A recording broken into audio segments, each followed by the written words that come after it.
উঠেরই ঝাঁস হয়েছে।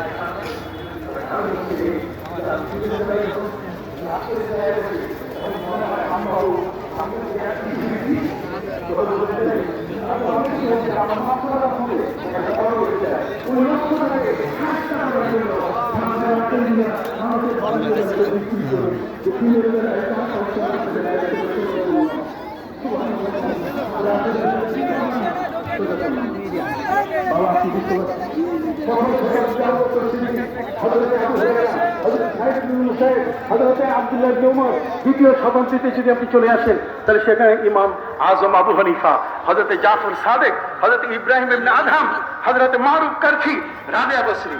তৃতীয় হিজরি যদি আসেন খানকায় দরবার শরীফের গেট হয়ে যাবেন হযরত জুন্নুল মিসরি, তৃতীয় শতাব্দীর মহান ওলি।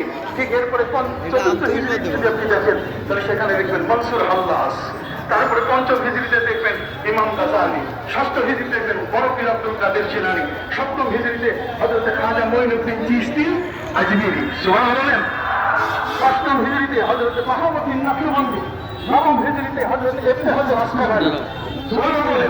দশম হিজরিতে আব্দুল মুহাদ্দিস দেহলভী, একাদশ হিজরির মধ্যে সেখানে শামীম মুহাদ্দিস দেহলভী, দ্বাদশ হিজরির মধ্যে আবুল আজিজ আব্দুল হক শামীমরা এর হযরত আবুল আজিজ রাহমাতুল্লাহ এর সময় হযরত হাসান সেকেন্ড রাহমাতুল্লাহ আলাইহি, হযরত শাহজালাল ইলমি রাহমাতুল্লাহ, সুবহানাল্লাহ।